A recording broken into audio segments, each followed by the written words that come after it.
Donc, on a parlé de qu'il faut attendre, on a parlé de la façon d'attendre, la qualité, on a parlé de la fréquence, la quantité. Maintenant, on va parler de quelle façon, avec notre corps, on doit l'exprimer. Et le rabbi nous dit dans une autre sira qu'en réalité, cette demande, elle doit s'exprimer par la bouche. Il ne faut pas juste l'attendre avec les bras croisés en y pensant, il faut l'attendre avec la bouche. Pour quelle raison? Parce qu'en réalité, l'être humain, on sait très bien qu'il est appelé le médaber, l'être parlant. Il y a 4 règnes, il y a le minéral, il y a le végétal, il y a l'animal et il y a l'humain. Mais dans le texte, l'humain, il est défini comment? Comme étant le médaber, l'être parlant. Quand Dieu a créé l'homme et qu'il a donné une âme de vie, le Targum Onkelos traduit l'âme de vie par Ruach Memalela, un souffle qui parle. C'est-à-dire que la vie d'un homme passe par la parole. Dans d'autres textes, on dit aussi que Nafshi Yatsa Bidebaro, que mon âme elle est sortie par ma parole. Ou une autre phrase qui dit Kol Atzmotei Tomarna, où toute mon essence parlera. C'est-à-dire que lorsqu'une personne parle d'un sujet qui lui touche à cœur, il y a toute son essence qui participe à ce discours-là. Il y a tout le corps de la personne, toute l'identité de la personne qui participe à ce discours. Ce qui signifie que lorsqu'on demande à un juif d'attendre la venue du Mashiach, il doit l'exprimer par la bouche, parce que la bouche n'est pas que un membre parmi tant d'autres, mais la bouche est un membre qui englobe tous les autres, parce que tous les membres du corps, tout le corps est réuni, s'exprime à travers cette bouche-là. Le rabbi intensifie l'idée en disant que de la même façon qu'un homme se trouve là où sa pensée est, il y a une phrase qui dit que l'endroit où se trouve la pensée d'un homme, là où il est, c'est là où il est. L'endroit où se trouve la volonté de quelqu'un, c'est là où il est. Les personnes, exactement. Généralement, les personnes pensent qu'ils sont ce qu'ils sont à l'état, à l'instant T, à l'instant présent. Mais lorsqu'une personne souhaite être quelqu'un et désire ardemment être ça et se développer et progresser dans la vie, d'une certaine façon, ce qu'il veut être, il est déjà plus ou moins. Parce que là, c'est nous dit comme ça le Baal Shem Tov, un homme se trouve là où il veut être. Donc si une personne aspire à avoir un certain statut, à avoir certaines capacités, même si au moment présent il ne l'est pas, puisque c'est sa volonté profonde, d'une certaine manière il tend vers ça, donc il est d'une certaine façon, il est déjà à ce statut-là. Et donc le rabbi nous dit que lorsqu'on demande d'attendre la venue du Mashiach, et puisque c'est notre désir, alors, à travers cette attente, on fait en sorte que la Géoula, que la délivrance, n'est pas juste quelque chose qu'on attend qui arrivera dans le futur, mais puisqu'un homme est là où il veut être, là où est sa volonté, là où est sa pensée, alors on fait en sorte que la Géoula est déjà introduite dans l'exil. Mais ça, c'est d'un point de vue de la Neshama. C'est l'âme qui aspire, qui désire, qui veut. Mais le rabbi il dit que malgré cela, il faut quand même attacher cela avec le corps. Il faut que le corps participe à ce désir, que le corps participe à cette attente à travers la bouche. D'où le fait que le rabbi a toujours demandé de crier à des matailles, de crier jusqu'à quand, qu'il faut exprimer. Alors oui, on l'exprime, comme on l'a dit tout à l'heure, par la tfila. 3 fois par jour, on l'exprime très bien. Mais il ne faut pas uniquement le faire par la tfila qui est un petit peu mécanique, méthodique, répétitive, qui n'est pas forcément nous concentrer. Elle vaille avec les deux dieux qu'on puisse être concentré et qu'on est complètement, totalement imprégné par les mots qu'on prononce de la tfila, mais parfois ce n'est pas forcément le cas. Donc il faut aussi être capable de prononcer avec nos propres mots, dans notre propre langue, cette envie de la vie du Meshiach. Maintenant, dans une autre sira, cette fois-ci en 86, le rabbi il rapporte un texte du Chida. Le Chida, c'est un grand Rav Sfarad, Rabbi Yosef David Azoulay. Dans l'un de ses livres, dans ses multitudes de livres, il relève ce qui est marqué dans le Yalkut Shimoni de Kamidrash, qui nous dit qu'il n'y a dans la main des bénis Israël que l'espoir. Et s'il n'y a que l'espoir, c'est suffisant pour faire venir Mashiach. C'est très grave ça. L'attente. Mais c'est l'espoir. C'est pareil. C'est pas la certitude. Et donc le Chida nous dit que la bracha qu'on prononce toujours de la tfila nous le dit ça. Et tsemar David avdecha meratat smiach vekarnotarum bishwatecha, que la pousse de David, ton serviteur, puisse très rapidement pousser. et puisse élever dans ta délivrance. Ki lishuatecha kivenu kolayom, car dans ta délivrance, j'ai toujours attendu toute la journée. Le mot qui en hébreu est un lien de cause, de causalité. Ça, car, ça veut dire de quelle façon, grâce à quoi, la pousse de David va rapidement émerger et apparaître, car j'ai attendu ta libération. C'est-à-dire que l'attente de la libération est suffisant pour le début de la phrase, pour Merat Hatzmiach. Et donc le Chida nous dit que quand un juif attend le Mashiach, c'est suffisant pour que le Mashiach vienne. C'est-à-dire que l'attente, ce n'est pas quelque chose d'anodin. Attendre du Mashiach participe. Parce qu'on a étudié quoi? Qu'il faut attendre, de quelle façon, à quelle fréquence, avec la bouche, et dans quelle utilité. Parce que le fait même d'attendre accélère sa venue. Et on le dit ça tout le jour dans la tefila. Et le Rabbi continue qu'on n'a même pas besoin d'expliquer la grandeur du Chida. Le Chida, c'est un grand décisionnaire dans la partie dévoilée de la Torah et un grand décisionnaire dans la partie cachée de la Torah. C'est un géant de la Torah, le Chida. Et quand il écrit ça, on peut le prendre au pied de la lettre en tant que halakha. Il a écrit ça dans un livre de halakha. Que quoi? Que Bisrar Akivouy, qui est Daesh est égalé. Que par le mérite de l'attente, c'est suffisant pour qu'on puisse être libéré. C'est comme une fila en fait. C'est ça. Maintenant, on va finir avec une notion très très très fondamentale, qui est la notion de date et de temps, qui est cette idée que la venue du Meshiach, comme on le sait, c'est quelque chose qui est caché de tous. On ne sait pas. On ne sait pas quand est-ce que le Meshiach viendra. Ka'et Sayamin, c'est quelque chose qui est caché. Et qu'est-ce que ça signifie? Que puisque la délivrance elle-même, c'est quelque chose qui est caché, on ne connaît pas vraiment les dévoilements des temps messianiques, c'est quelque chose qui dépasse complètement la compréhension humaine. De puisque la délivrance elle-même est une notion cachée, comme c'est marqué que quand Mashiach viendra, comme dit le Rambam,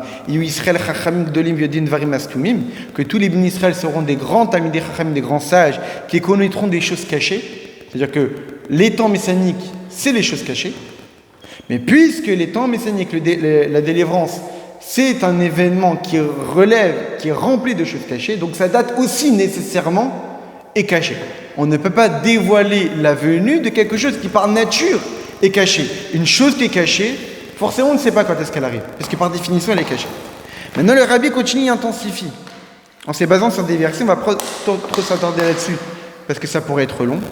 Mais l'idée c'est que, ça relève de notions assez profondes de Chassidut, le Rabbi nous dit que la date de la venue du Mashiach, la Géoula elle-même, et non seulement elle est cachée, mais elle est cachée de façon naturelle, intrinsèquement elle est cachée.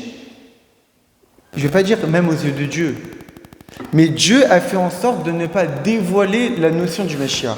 C'est-à-dire que dans la création, dans le monde que Dieu a créé, Satum vechatum sheloutsi oto akadosh baruch hu bipiv, Dieu ne l'a pas exprimé dans sa bouche. C'est une image, c'est un anthropomorphisme, mais on sait très bien que Dieu a créé le monde par la parole. C'est une image. Mais ça veut dire que quand Dieu dévoile quelque chose, on la compare comme quelqu'un qui parle. Nos maîtres nous disent que la venue du Mashiach, le Maharsha nous dit, les temps messianiques, la date de venue du Mashiach, Dieu ne l'a pas prononcée. Ça veut dire que même dans les domaines spirituels, où il y a certaines choses qui sont dévoilées, le Mashiach, la date du Mashiach, malgré qu'on est dans des domaines spirituels et profonds, c'est caché. Là-bas, les Fuma Logalia, même dans sa bouche, ça n'a pas été dévoilé. Que les sujets du Mashiach relèvent d'un niveau qui est extrêmement élevé, que même chez Dieu, est dans un état caché. Ce n'est pas dans un état dévoilé et qui a nécessité d'être concrétisé dans ce monde, mais même dans son origine, il est dans un état caché. C'est pour ça que ça peut arriver d'un coup. C'est ça. Ben non. Il y a des maîtres qui ont donné des dates. Maintenant, à l'époque, ces dates-là pouvaient venir, elles ont été dépassées, mais ça ne remet pas en question la date qui a été proposée. Alors, c'est quoi l'explication? Dans des mots simples, la relation qu'entretient un homme avec un événement futur.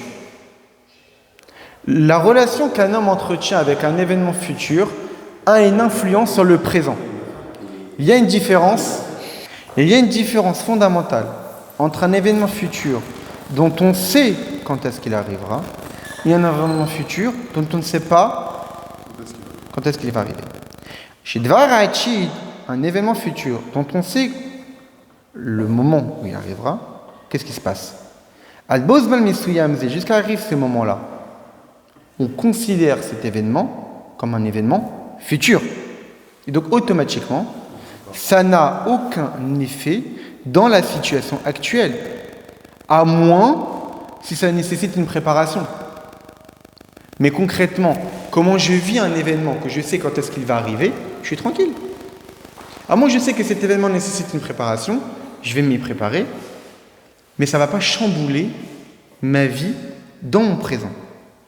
Alors qu'un événement futur dont je ne sais pas quand est-ce qu'il va arriver, il peut arriver à n'importe quel instant, à Beofen Sha'achi, ça s'exprime de la façon que le futur a une influence et change mon présent, au point que mon comportement dans le présent sera conditionné par l'événement que j'attends. De là, on comprend la relation qu'on doit entretenir avec la délivrance finale. Si la date de la délivrance était connue, donc la relation que j'entretiendrai avec la délivrance serait comme quelque chose qui est futur, donc qui n'a aucun effet dans ma vie actuelle. Je l'attends. Ça va arriver dans un mois. Très bien. Ça nécessite une préparation? Peut-être. De faire des valises? Ok. Mais j'attends, je suis tranquille. Je sais que ça arrive à telle date. C'est très bien. Mais un événement dont je ne connais pas la date. Et en plus de cela, je suis certain que ça va arriver. Et je suis certain que ça peut arriver à n'importe quel instant. Et j'attends ça. Qu'on vient de les dire, qu'on vient de l'apprendre. Je l'attends à chaque instant. La relation que j'aurai avec la délivrance aura un impact dans le présent, c'est-à-dire que mon comportement dans le présent sera en fonction de la situation, du temps, du moment, de l'événement que j'attends. Que puisque la délivrance peut venir à chaque instant, donc à chaque instant, je suis prêt. Imaginons que je sais que le roi du pays va passer par chez moi. Je le sais, je suis certain, lui-même l'a dit. Mais c'est pas quand. Comment je vais être? Je suis tout le temps prêt. Il ne peut pas avoir un jouet par terre. Tout le temps, ça va être propre. Tout le temps, ça va être nickel. Tout le temps, je serai en costume cravate avec le extrêmement bien présenté. Tout le temps, il y aura un bon repas. Tout le temps, ça sera parfait. Parce que ça peut venir n'importe quand. C'est ça, et c'est pour cette raison qu'on ne connaît pas l'avenue du Mashiach. Si on savait quand est-ce que le Mashiach allait venir, on attend, on est tranquille. Ça n'a pas d'impact sur notre comportement actuel. Le Mashiach, on sait que ça va venir. On l'attend. Et ça peut venir à n'importe quel moment, mais on ne sait pas quand.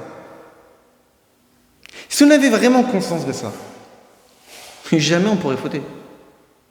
Si on se permet parfois dans notre vie de faire des erreurs de fauter, parce qu'on n'en a pas totalement conscience. Mais rien que l'idée qu'à un moment donné, le Mashiach peut venir. Je ne peux même pas imaginer l'angoisse ou le mal-être que je pourrais, ou peut-être la tristesse. Que je suis en train de manger pas cachère et tout d'un coup j'entends le chauffard. On peut imaginer la situation. On serait pas bien. On serait pas bien. On aimerait bien que quand on entend le chauffard, je suis nickel, je suis en train d'étudier, je suis en train de prier, je suis en train de faire des mitzvahs, je suis en train de travailler en pensant à Dieu, je suis bien. Je fais des bonnes choses. C'est ça le but. Dit autrement, chez Nassé, Achebour, Degalout, et le Rabbi rajoute. En réalité, cette situation permet de faire le lien entre l'exil et la délivrance. Pourquoi? Parce que puisque le Mashiach peut venir à n'importe quel instant, et donc à chaque instant, je me prépare, j'essaye d'être prêt pour ça, c'est pas évident. Évidemment que c'est pas évident. Mais il faut essayer. Donc ça veut dire que je suis en train d'introduire dans chaque instant de ma vie la délivrance. Puisqu'à chaque instant de ma vie, je crois que ça peut arriver. Et à chaque instant de ma vie, je suis prêt. Donc je vis l'exil, parce que je suis en exil. Mais dans une pensée, dans un état de délivrance. Et c'est ça faire déclencher le Mashiach.